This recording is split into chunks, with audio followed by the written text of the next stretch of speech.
হিমাশ্ৰী ডেকা মোৰ দেউতাৰ নাম শ্ৰী ভৱেন ডেকা মোৰ মাৰ নাম শ্ৰী দুলুমণি ডেকা মোৰ ঘৰ বালিলেচাত মই 24 জুন তাৰিখে শ্ৰী ব্ৰজন বৈশ্যৰ লগত পলাই আহিছিলোঁ আৰু মোৰ ঘৰৰ মানুহে ব্ৰজন বৈশ্যৰ ওপৰত অপহৰণ কেছ দিছে মই যেহেতু মোক অপহৰণ কৰা নাই মই নিজে স্বেচ্ছামতে আহিছোঁ সেইকাৰণে ঘৰৰ মানুহে যাতে চিন্তা কৰি নাথাকে তোমাৰ ঘৰৰ মানুহে তেওঁৰ ওপৰত অপহৰণ কেছ দিছিলে অপহৰণ কেছ দিছে মোক অপহৰণ কৰি অনা নাই আজি 10 জুলাই তাৰিখে আমি দুয়ো বেলেশ্বৰ দেৱালয়ত হোম পাঠ কৰি বিবাহত আবদ্ধ হ'লোঁ আজিৰ পৰা যাতে আমাৰ ঘৰৰ মানুহে আমাৰ এই সিদ্ধান্তটোক মানি লৈ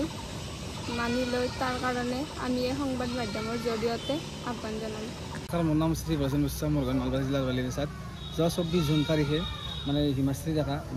আৰু মোৰ দীৰ্ঘদিনৰ পৰা প্ৰেমৰ সম্পৰ্ক চলিছিল প্ৰেমৰ সম্পৰ্ক যোৱা 24 জুন তাৰিখে তাই মানে মোৰ লগত মানে পলাই যাম বুলি কোৱাত মই তেওঁক পলাই লৈ গ'লোঁ তাৰপিছত মানে এনেকৈ মানে গম পালোঁ যে মানে তেওঁলোকৰ পৰিয়ালে মানে মোৰ ওপৰত অপহৰণৰ কেছ দিছে গতিকে এইটো ধৰণৰ অপহৰণ নহয় বাকীখিনি হিমাশ্ৰী ডেকাই জনাই দিব তেওঁক মই কোনো ধৰণৰ অপহৰণ কৰা নাই আৰু আজি আপোনাৰ 10 জুলাই তাৰিখে নলবাৰী জিলাৰ বেলচৰস্থিত বিলবেশ্বৰ দেৱালয়ত আনুষ্ঠানিকভাৱে হোম পুৰি আমি দুয়ো বিবাহত আবদ্ধ হ'লোঁ যিকোনো খবৰৰ বাবে যোগাযোগ কৰক আমাৰ এই নম্বৰত